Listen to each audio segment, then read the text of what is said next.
Hi, everybody. This is Crypto Rich, working with you to get rich with crypto, filling our pockets with crypto profits.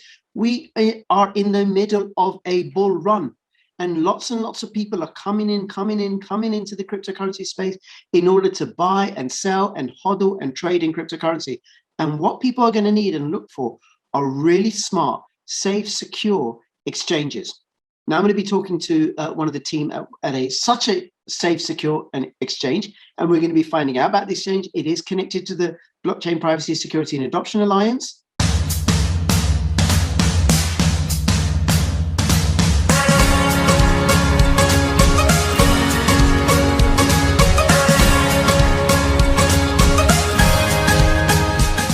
Tokenmetrics is a cryptocurrency investment platform that helps users leverage machine learning to become better crypto investors. Our in-depth analysis helps eliminate the emotions of investing, find profitable investment opportunities, and filters out scams. This is my BitTube channel. Please come and subscribe to me on BitTube, censorship-resistant platform. You can also find me on Odyssey, Lbry, and Bitchute. Follow me on Twitter, CryptoRichYT, and join my official Telegram announcements channel. All the links in the description below. Hey, Tony, thank you so much for making yourself available. You are one of the team at Polarity.exchange. Yes? Absolutely. So thank you very much for having me on. So I'm officially the CEO, but really I'm just one of the guys in the trenches. You know, everyone does kind of a bit of everything. So it's a bit chaotic at this stage, especially with the current bull run happening. Yes. It's very exciting times, because I have featured Polarity Exchange before, because Grey Wolf has been on my channel, and they launched Turtle Network, which is a member of the BPSAA. So what's the relationship that Polarity Exchange has with BPSAA? And so with Total, like you mentioned, Total Network is about a part of BPSA, BPSAA, and this acronyms. And for us, we are built on top of the Total Network. So we utilize the Total Network for our transactions, and so we're a fully decentralized exchange on the Total Network itself. In addition to that, we also do open source commits to the Total Network source code. So we actually participate in the open source community. And in actual fact, we do that across the board, across a lot of the projects. So an example is we have an official Docker image for Pirate Chain that we maintain. And we've also forked some of the development libraries that have been unmanaged or updated with, and keeping in track with obviously how fast these crypto projects are developing. So across the board, we try to support the projects that we list. And a lot of those projects are from the BPSA project. Okay, now for people who are watching, the BPSAA, Blockchain Privacy, Security, Adoption Alliance, is currently a group of 9 projects and growing that are all about promoting privacy, security, adoption, and adoption, and they include Pirate Chain and Ether1 and Sentinel and Turtle Network and Dragon Chain, Komodo, Burstcoin, and Bitchute. And I'm always worried that I'm going to miss one out, right? But I think I've covered them all there. I think you got them all. Yes. Okay. And so you said your Polarity Exchange is a DEX, like a decentralized exchange, like Uniswap or Fork Delta. What makes it distinct? So we're more like Fork Delta than Uniswap. So Uniswap is an automatic market maker. So it uses the smart contract, to figure out, and then you have liquidity pools. For us, we're more traditional order book exchange. So you set your limit orders and people participate as makers and takers in that marketplace.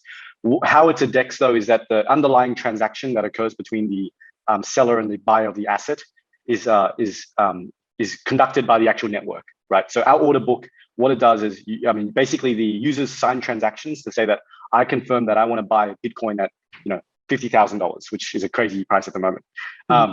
And the network, when we submit that transaction to the network, because we find a matching sell order or a matching counterparty order, the network then enforces that price is correctly set and signed by the 2 participants. So it is a peer-to-peer transaction, and all we do is we manage the matching of the orders itself.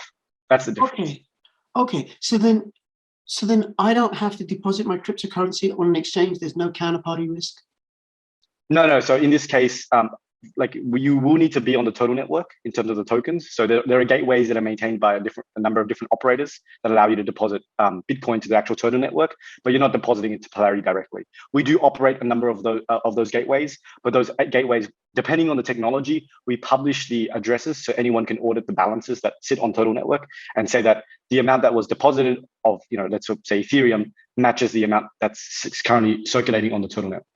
Okay, so does that mean that, say, if I'm trading Ethereum, my Ethereum goes into one of those addresses?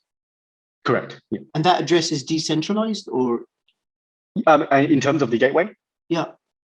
It's the gateways itself is not decentralized, and the reason being is because a lot of these tokens don't support what we call smart contracts, and so it's very difficult to have decentralized networks to allow for interoperability. So we take the best next practical approach, and that best next practical approach is we create a transparency so that you can verify how much of one currency is circulating on the network, that is the total network, and how much we have in these addresses that you're depositing into. So you will always know. Yeah, sorry, go ahead. Can those addresses be hacked?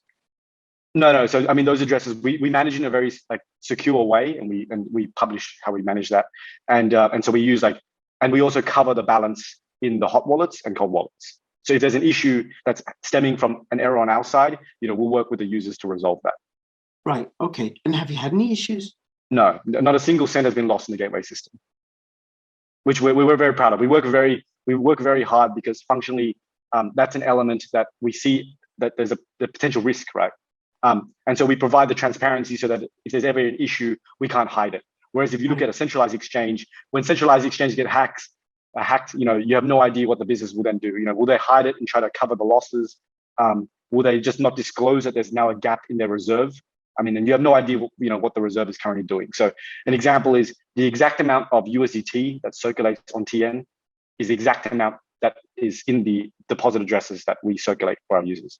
Right, and then people can check and verify that. Exactly. Yes. So, and again, a lot of tokens, even some of the ones that you've mentioned as a part of the BPSAA, they have this SC issue, right? So eventually, I do hope that decentralized gateway technologies do come in, and we will be able to implement them across the tokens that can support it. But 100% coverage isn't going to ever be there. So you have to kind of make a decision as a user as to whether you want to trust some gateways. And you can see that on Ethereum, there's things like wrapped BTC, right, which has the same problem. Or you want the inconvenience of having to hold the tokens on 100 different wallets, right? So it's kind of like one of those things where it's up to the user as to how much risk or what type of methodology they're comfortable to support. Right. Okay. And in the end, it's always best to keep your cryptocurrency in a hardware wallet rather than on any exchange. Make sure you have the private key. So, what I recommend, unless you're trading, you get in there, you buy what you want to buy, and then you go and put it elsewhere where you've got the private keys.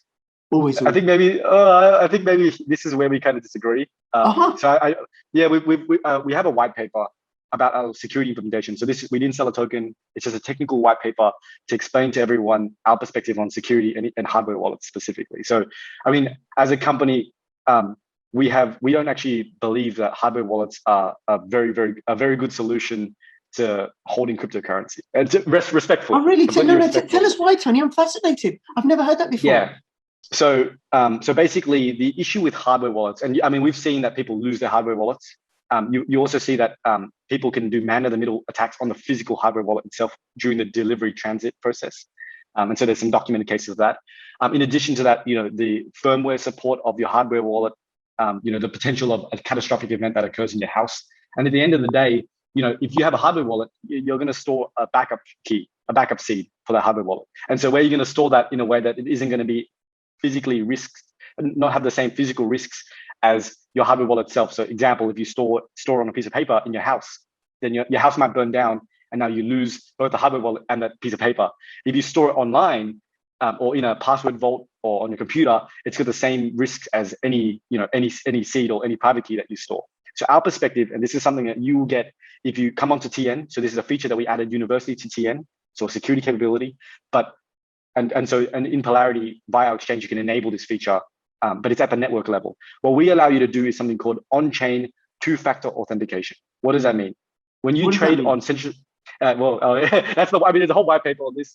I'm giving you a high-level overview, but we utilize multi-signature technology, meaning that when you send money or when you send funds, there needs to be a second signature provided for that to go through, right? And so the idea is that one of the signatures is going to be from your seed or from your private key. The second signature is going to be from a second trusted party. And so in this case, we act as one of the second trusted parties. And what it will do is it will initiate an email, and we're integrating some physical authenticator products now. I say physical, but I mean native. So like native apps like Google Authenticator and Microsoft Authenticator, so that you have to trigger that second authentication method for us to add the second signature to your transaction for it to be authorized. So what that means is that if you were to give your seed to everyone, and we did a security expert exercise where we actually loaded a wallet full of money and we shared the seed to everyone. We put it on Twitter, we put it on Telegram. Thousands of people have seen the seed, and the idea was that if anyone could get through our multi-signature 2FA solution using that seed, they deserve the money. We'll be happy because we know that there's an issue in our product and we need to fix it. No one, I mean, it's been now 9 months and no one's been able to claim it yet. So, and how much is in how much is in there? I think we originally started with $100 at the very beginning because we were scared. We're like, oh, I mean, we're pretty sure. I mean, we've done all the tests ourselves, and I think we've been increasing it. But I think the interest has now kind of tapered off because it's fairly rock solid. But if anyone could come up with a way through that, and we've had some people do social engineering, to be honest, try to do social engineering. But if anyone can get around that, I mean, contact me and I'll give you. We'll pay you a bounty for that. You know, that's more than in the. All right. Well, if you give me that, I'll have it in the description to this video, and people can have a go. Oh, perfect. I mean, that's great because then they'll hop onto Player Exchange and you have to try to import it. Now, but before you go on, let me see if I can understand this correctly because I'm not technical minded, right? No problem. So let me see if I can come up with some sort of metaphor. So what you're saying is I could hold my BTC and perhaps other cryptos as well on the network somewhere, on the Turtle network in some sort of box that's secure with a I don't know, 12-seed passphrase. It's got a 12-seed passphrase. 12-seed passphrase, and then there's also an additional. There's 2FA, and then through you another security system like an email or whatever it is, which would mean that I can only get that cryptocurrency if I use the 2FA and go through the email verification. Is it an email verification that you offer? I mean, yes. I mean, at the moment, that's what we support, but we're adding it so that, I mean, there are more safe methodologies that we're introducing. And so we're going to allow people to toggle off email. Okay, but let's say, a verification process that you have. Yes. Which means, and it's so secure, you're saying that no one is able to get into the funds without the seed phrase, even with the seed phrase, because they haven't got the 2FA and they haven't got the signature verification that you do. Exactly. You need both methodologies to allow you to access the funds. Right? That's the idea. And that's why it's called multi-signature. You need both signatures, and this is enforced not at a network level. So just to some users may not understand the difference because I think we're the only ones to introduce this form of 2FA, and that's why we wrote a paper on it. So we hope other people introduce this, right? Yeah. But the idea is that this is enforced at the network level. So other users, like let's say I withdraw money from a centralized exchange and I get an email that tells me to input a 6 passcode number, right? So that's two-factor authentication. But that's two-factor authentication to a system that the centralized exchange could just move that money anyway, right? The administrators of the system have access to the underlying funds. And I mean, in centralized systems, it's database entries. There's nothing decentralized about the tracking of the balances of every participant. In some of these decentralized exchanges, and I say decentralized exchanges, they implement this 2FA by doing a custodial system. So they actually keep your seed. So now, even though it's a decentralized exchange, they introduce security, which now allows them to access your seed. And so they proxy the usage of your seed and make it seem like you have two-factor authentication. But anyone in their system can access your seed and immediately start transacting.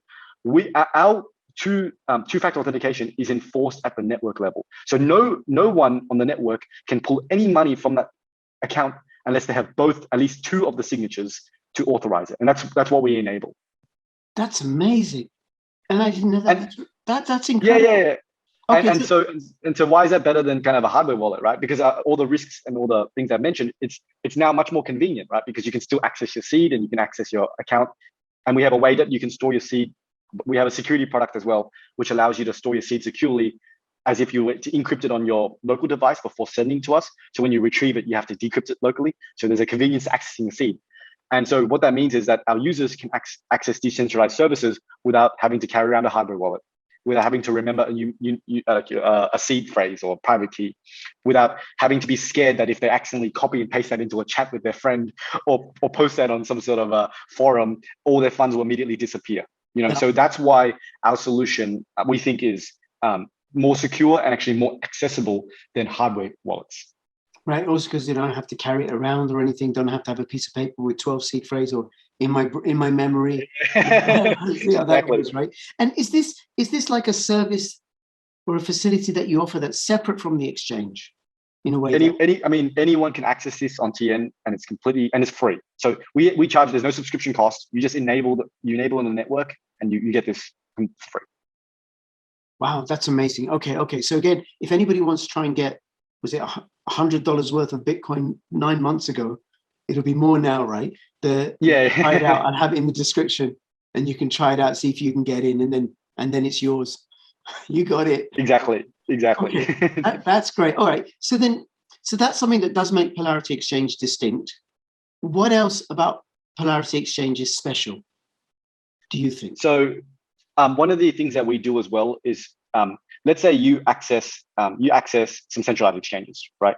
And you're depositing some money into the centralized exchange.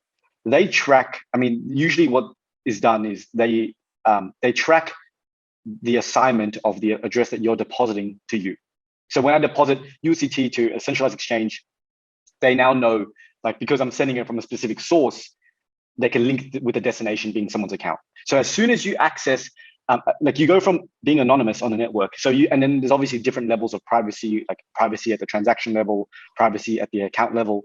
But when we're talking about privacy at the account level, as soon as I then deposit money from an account that is private from the account level, so like Ethereum, I generate a seed, I generate a new wallet, and I send it to a centralized exchange. They now have a link, right, between that specific person, because especially if you KYC, right? Mm-hmm. So they now know who that previously anonymous account belongs to. Well, at least they have a relationship, right? What we do is we actually use something called a round robin system with a very short amount of time. So we assign you a deposit address, and it's only valid for a short amount of time. Like, I think at the moment it's set to 3 days. And the idea is that after a certain amount of time, we then delete all the records of you having that relationship with that address, right? Okay. So in more private tokens such as Pirate Chain, which this new system was newly introduced. Pirate Chain used to be operated by a different operator with a kind of more with a less private solution, and so we're upgrading that solution now. And so once we introduce that to Private Chain, basically, Private Chain, pirate coin holders can deposit money using the system, and it's significantly more private of a transaction. Okay, but now how do I know that you're deleting it after 3 days? Is that so? We have, the API for the gateway itself is open, but that is true. You can copy and paste the record out. It's just what it is it's a principle that we take. Like, that's the idea. Right. It's like, no matter what, there is some degree of trust in any system that you use. Right? You use MetaMask, you're trusting the publishers of the extension, right? Yeah. You use, unless you're going to the source code and potentially writing it yourself before you compile the code and executing it, you're trusting some party. So all we can really do is strive to be very, very clear about our processes. And if you join our Telegram, you can ask any question, and we have never had a question that we didn't answer. Sure. From a transparent perspective. And so by being transparent and being consistent in what we say and what we do, we hope that that's where the trust relationship is. And whatever we can practically move away from us, meaning that we can say that you don't need to trust us. This is implemented by the system. That's why we're on Total Network, right? Mm. Because we can delegate the tracking of balances to something that is not within our control. We would try to do that as much as possible, but it's a balance between usability and kind of that level of, like, if I require every single user to have to run an off-chain signing process, it's the most secure, but it's also the most unusable. So it's a balance between the two. Okay, all right. Now, that's interesting. And that's good. Now, what about Pirate Chain? Because Pirate Chain, because it's ZK Snarks, because it's so private, it's really, really difficult for exchanges to deal with, is my understanding. How do you know? I send some Pirate Chain because I want to transact in Polarity, right? So I send, let's say, 100 Pirate Chain to a wallet on the TN network. You can't look inside. You don't know whether I've sent it or not. How do you get past that? Yeah. If you're the receiver of the funds, yes, then you can see. Of course, I should know. I can't see the source. Yeah. I can't see the source of the transaction. I can see that you have deposited to a specific address that I allocated. Yeah. So that's how I know the relationship. Yeah. Okay, but does Pirate Chain present any other particular challenges Well, the main challenge of private chain is when there's a dispute, right? So if a user comes to us and says that I sent funds and like I said, we haven't had ever any lost funds, and we've been lucky enough, even in the instances of user error, it's a matter of chance actually in that case. There's been no loss of funds so far. But for if there is a dispute and someone comes to us and someone says that they sent us money from a specific address, but there's no way for us to verify the sender because we can't see the sender. So for us, we have to do other methodologies as like we have to compare an exact balance that you sent, or you have to give us the exact timestamp that certain things occurred. So it does present a lot of complications when trying to support, especially if the private user doesn't want to communicate by email, because it becomes like, that's the thing. Like there are definitely people who sit at the opposite ends of the spectrum. Like some users who want us to do everything. They want even for us to hold their seeds, right? Right. And then you have the opposite, because they don't trust themselves. Like they assume themselves to like, I prefer to think that you guys are keeping it safe. And then we have users who want to be so anonymous that they want to send us emails via some obscure Proton mail or something. Yeah, Proton mail. And so I'm like to my team, like people can spoof that Proton mail and create some proxy and hack a computer. So we don't open links in email. So that person will have to contact us on Telegram or something. So that definitely presents a problem for us in trying to support. And there's an interesting commentary there about the human predicament. There are people who don't trust themselves, and there are people who don't trust anybody else. Exactly. And then there are people in the between. I'll arbitrarily trust this person, but not this person. That's right. Or I will trust myself up to this point, and then after that, it's over. Actually, that's an important point as well, which is that because when a user joins Polarity, you can do it with no email. You can sign up with no email at all. It's literally you get your seed, and now you're up and running. And so you only need to access the, I guess, more complex functionality. We need somewhere to contact you because we need the email verification, or you need some way to log into our systems, right? Right. And so literally so we're forced to have them maybe create associated email address. So they create an email, they associate email address, and it can be any email address, and that's it. Like we don't take first name, we don't take last name, we don't take their date of birth, because if you look at Ledger, and we were talking about hardware wallets before, right? Yeah. I mean, I don't know if you have a Ledger device, No. but now I do, but I don't use it. I find them free. Well, did you purchase it from Ledger directly? I can't remember. Probably. Probably. I don't want to be the. I don't want to buy it off a third party or off eBay. Well, I don't want to be the bearer of bad news, but your name and your address is on the internet. That's the problem, right? Yeah. So, we don't take people's details honestly as much as feasibly possible, because we honestly are skeptical. We try to be as skeptical of ourselves as possible, right? So if I take your first name and your last name, it might make it more convenient for me to do certain things. But what if one day I get hacked? I need to respect that it is your personal information, and unfortunately, my name is now in that database on Ledger, right? And I can never reverse that. For the rest of time, my date of birth and my address. I mean, I'm lucky I live in Australia, where there's a much more secure, like in terms of trying to impersonate me in the government systems and things. But if you're an American, you're at huge risks if you purchased from Ledger, and your address is up there. So This to me is really, really important, which is that we honestly respect users' data and information, not because we have some sort of arbitrary principle about privacy. It's because we think that it's the safest approach for the user. Right. Okay. Now, just on that, I just want to add, there's a little safety thing that I do. So I use Fastmail as my email provider. And one of the things it allows me to do is have lots of aliases. So I could have my email, cryptorich@fastmail.com, and I use that publicly, for example, all over the place. But the one that I log in with is another one that I've created that nobody knows, and I never ever use it on any other application. And that's why we allow you to use email, because emails, they're completely, you can fabricate as many emails as you want, which then creates some complications when we want to do like reward schemes, because then we get absolutely bombarded by bots with like the email James 1, James 2. But it's a really, really painful approach we take, right? But it's an approach I think that is unique, because if you look at Fork Delta and the other dexes, they don't attempt to do things like a reward system. So anyone who signed on today on Polarity will get what we call Polarity tickets. And if you refer a friend, you get tickets, and that allows you to participate in our lottery, right? Which is a free thing that you can win USDT in.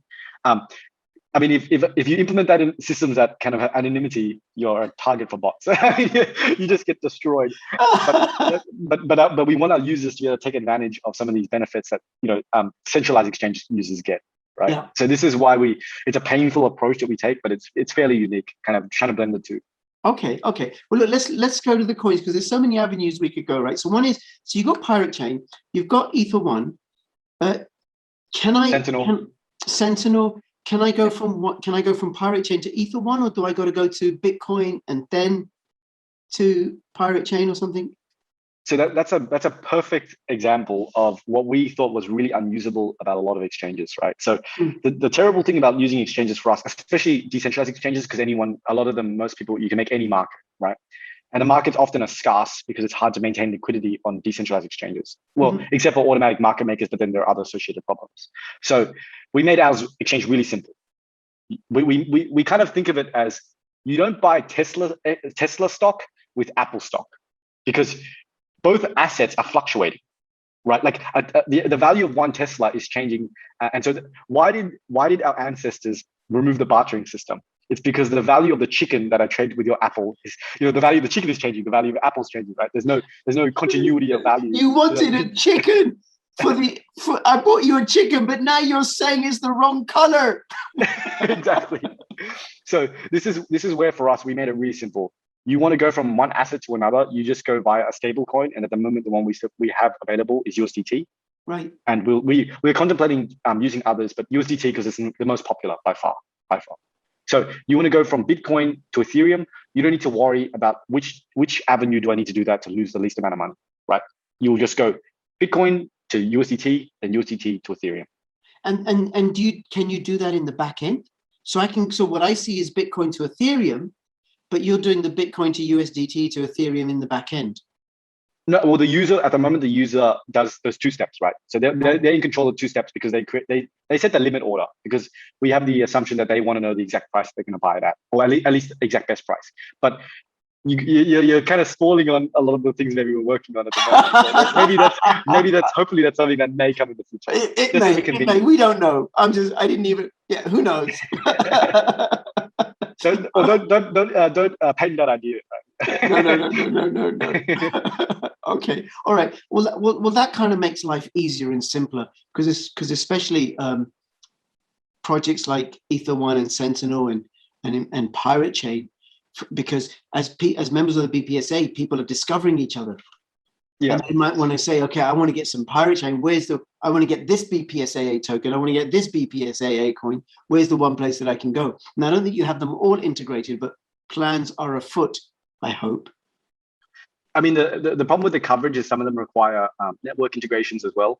And some of them are undergoing a lot of transformation. And so for us, it's a balance between, the worst thing for us is listing a market and then not having support for it in terms of like sellers, especially, because, obviously no one wants a dead market. So, it's a combination. We have to always coordinate with the community and do a marketing exercise, figure out what the market making strategy is, so that we have enough liquidity so that the average user can participate in that market if they wanted to. So it's not as simple as, if we can list them or not. I mean, listing them or not might just be a database entry, but then allowing deposits from that network is one thing. And then engaging enough of the users is another thing. But yes. I hope to at some point have coverage, because a lot of the projects there are fairly innovative, and yes. they value a lot of things that we value. Well, I think, Tony, what you're saying about listing is useful, and I can take it on, expand it, because you go into a Telegram group and say, when Binance, people saying like, oh, this coin has got no value, you need to put it on Binance so it goes up. And often the team, the project, they're building the product. There's no point going on Binance when we got no product, because then you're just paying money for vapor, right? I mean, that's another interesting thing about Polarity, is that we don't have an exchange token, and we did an ICO to launch our exchange. The reason being is because for us, there has to be something of value there that we can demonstrate to the users beyond speculation, right? Yeah. And so listing on exchanges causes a price bump. That's true, but it's not I mean, if you really care about a project, I don't think you should be, you shouldn't want that type of price bump. You want price bumps because the project is getting to maturity or the implementing features, right? So I 100% agree with you. Yeah, but also everybody wants to go on Binance, right? And Lord knows what Binance charges for a small project okay, let's use our money to list on Binance and not building the product. Build a product. So what are your listing fees? I want to list Crypto Rich token, which I haven't launched yet. How many Bitcoin can it cost me? Oh, I mean, not even one Bitcoin. I mean, not even a fraction of a Bitcoin.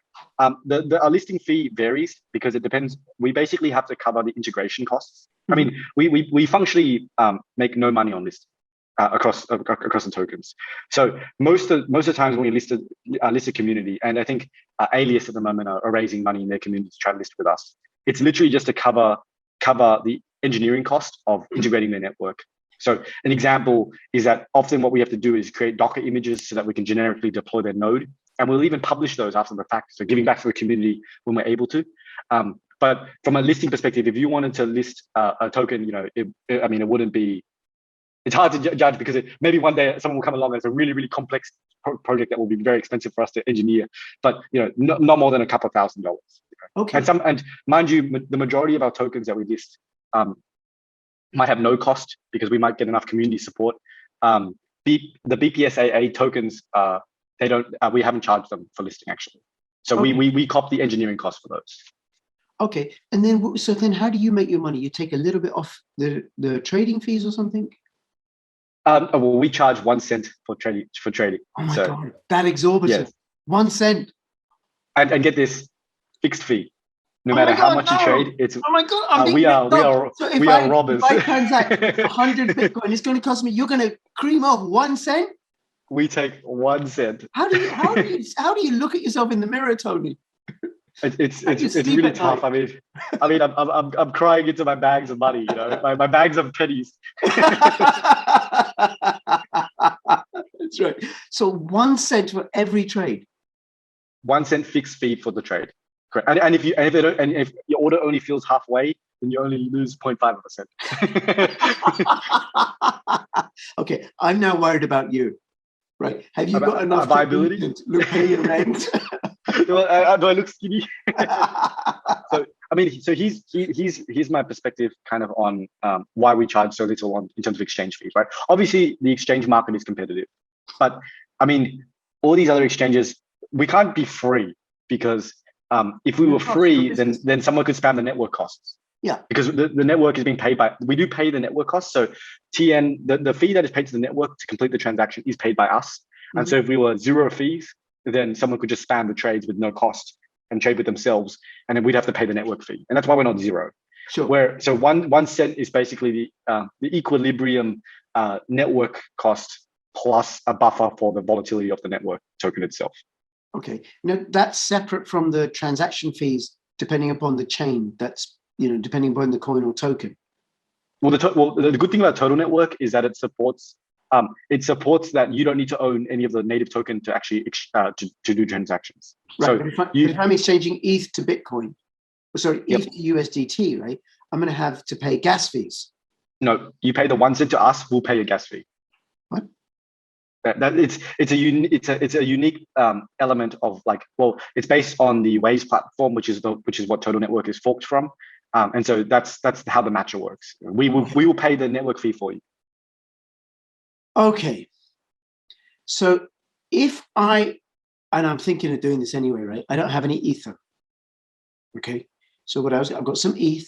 I was going to go and sell that ETH for USDT, take it to an exchange that has Ether. So I've lost on the gas fees converting ETH to USDT. Even if I swap inside MetaMask or whatever, and then sending the USDT to the exchange, or even if I send the ETH to the exchange and I've lost on the gas fees there, can do that. Right? Yep. And then do the exchanges from ETH to USDT. There's another transaction fee, and then the USDT to Etho, there's another transaction fee. Yep. And you're saying that just 1 cent for each transaction with you? Not exactly.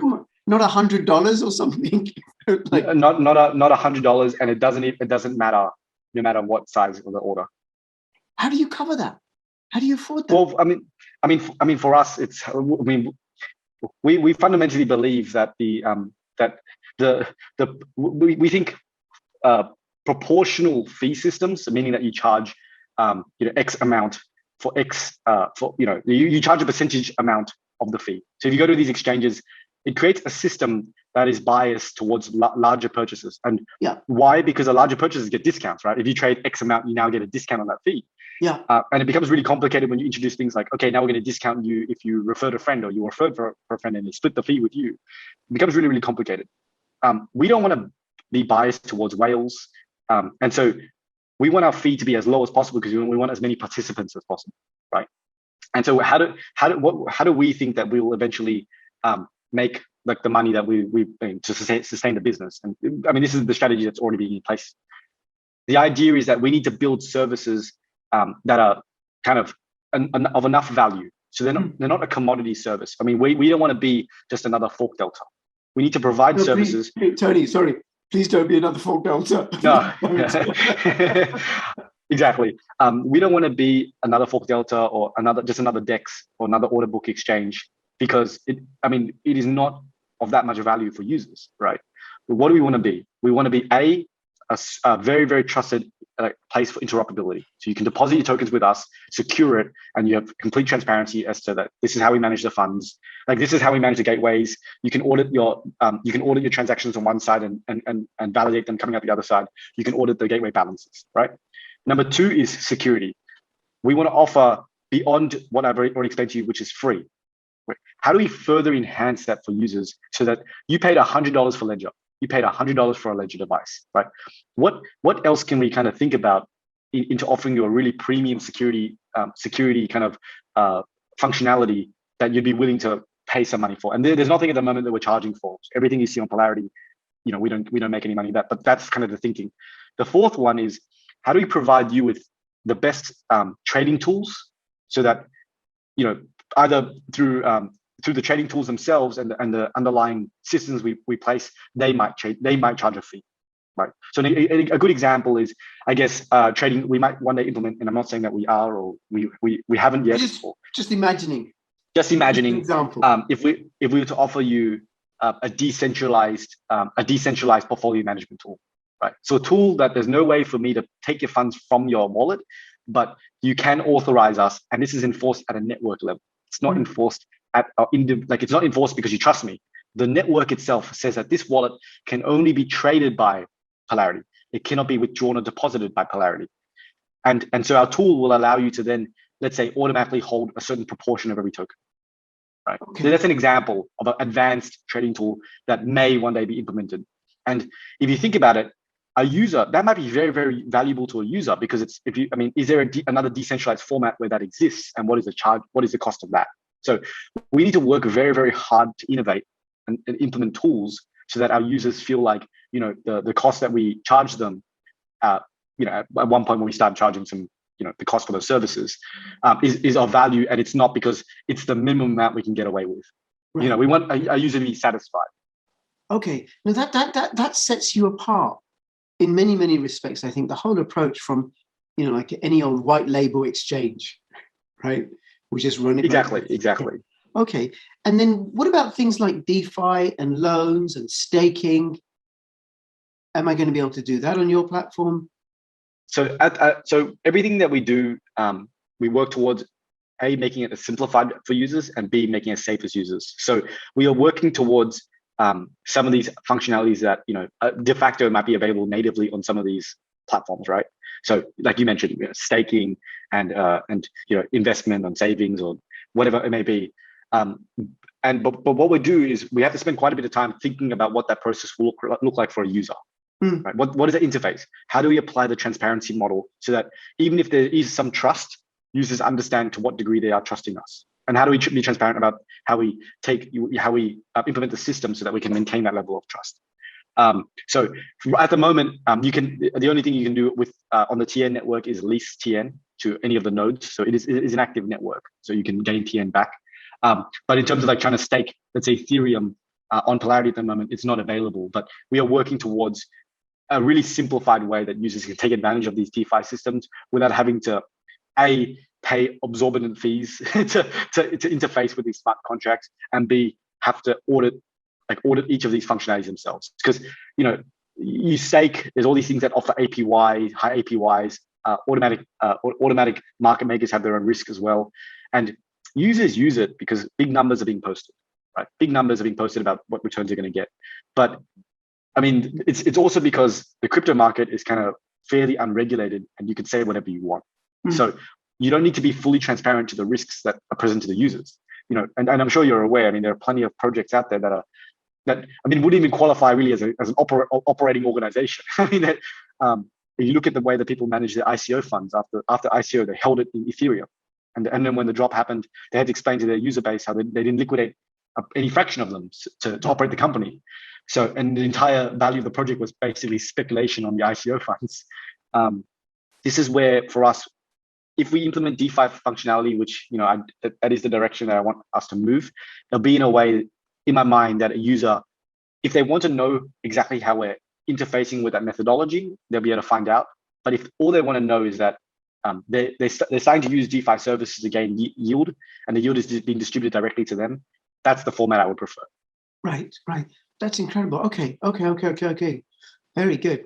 Now, what coins and tokens do you list? What are your largest markets?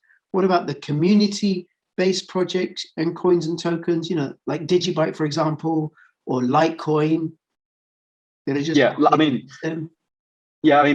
is our biggest market, and then it fluctuates. Like Monero is a really popular market with us because of the round robin system. I assume. I mean, because the users are completely anonymous, they're not really telling me why they like it. But Monero is quite a large market for us. We also have Ethereum waves, obviously, because everything's USDT paired at the moment. It's USDT paired. Some really great projects that maybe some of your users want to look at is maybe Haven.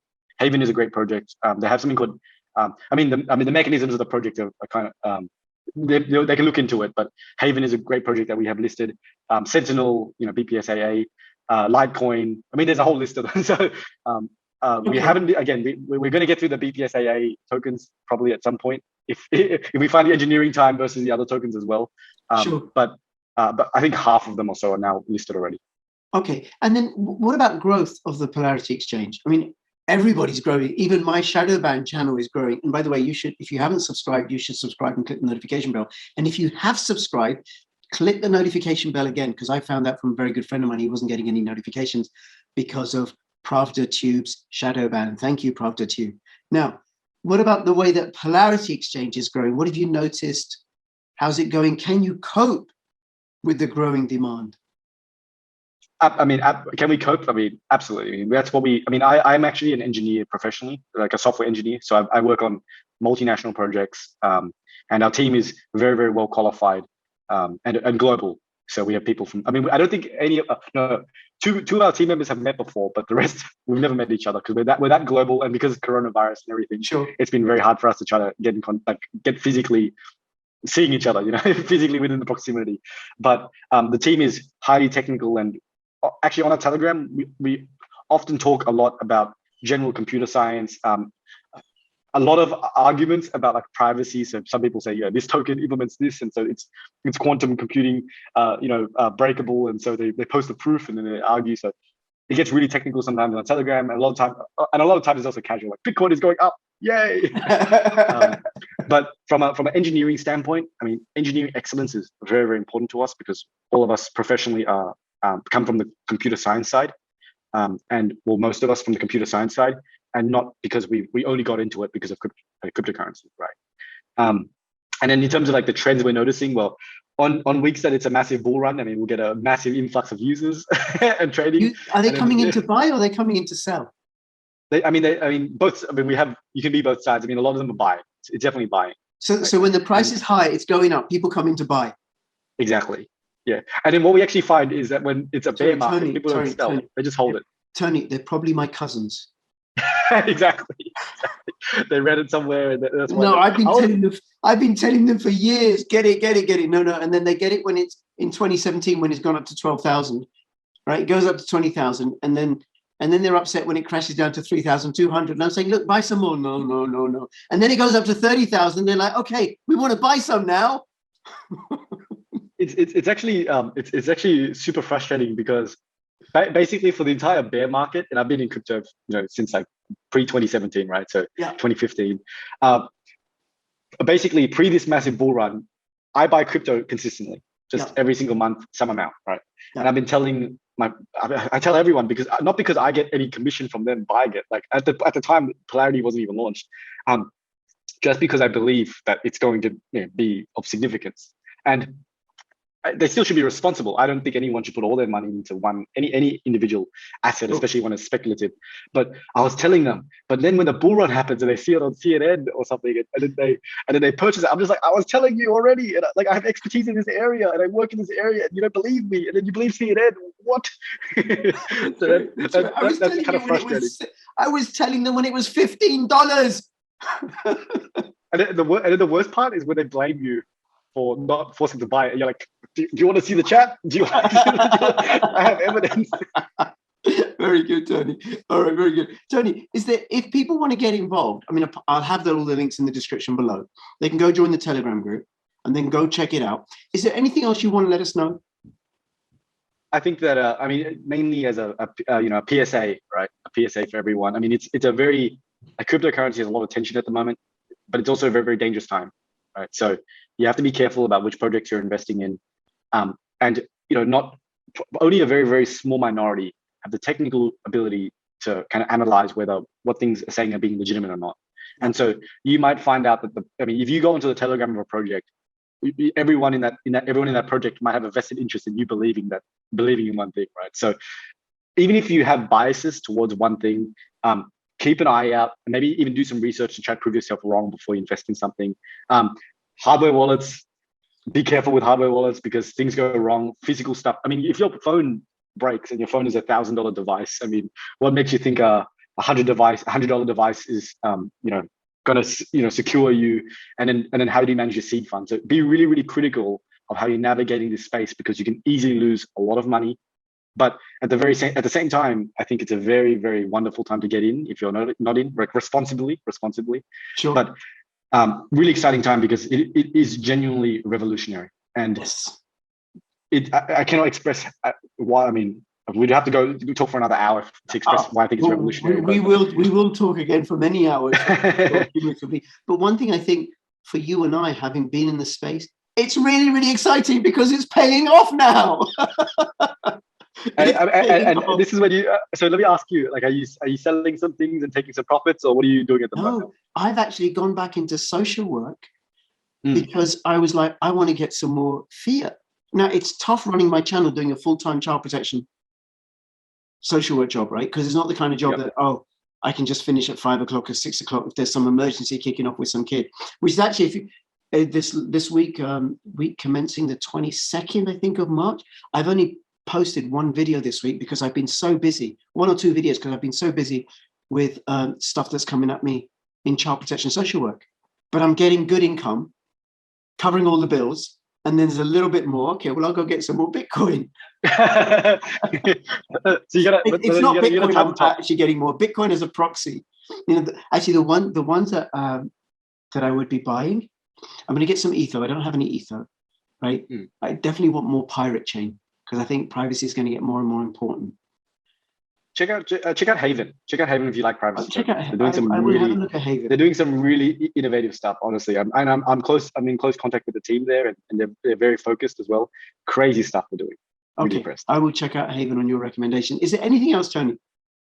I mean, I think your audience is probably now sick of me. I've been rambling on a bit. No, it's been really, really enjoyable for me, right? And one of the things, because I talk to loads and loads of people, and I think I'm able to get on with loads and loads of people and be kind of comfortable, and it's kind of relaxed, this informal conversational style, right? But for me, there's been some genuine rapport. We could talk for hours, right? And honestly, that's I guess that's the other thing is like if people are interested in talking to me or any of the team really on our Telegram. I mean, I answer some of the questions are like really arbitrary. Like some people go, "Is Ethereum going to be $10,000 next year?" and sometimes fingers crossed. even to questions like that, I'm engaging. I'm really active on the Telegram because I really want to be close to our user base and understand like what are they concerned about, what are they looking about, what do they want listed. So please join us. And even if you're just joining us to have a conversation, and just to understand more about some of the tokens, because we have a lot of the actual project participants, like the actual developers and stuff, also a part of our Telegram, and they often answer questions as well. So if you put a question about a specific project, one of them might interject with the real information from the developer himself. So please feel free to join. I really enjoyed our talk. I really enjoyed it. Yeah, absolutely. So look, I'd invite people to go check out Polarity Exchange.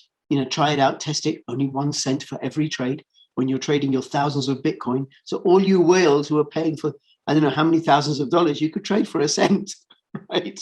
And also go join the Telegram group and check it all out. And between now and when I see you next, please keep filling your pockets with crypto profits.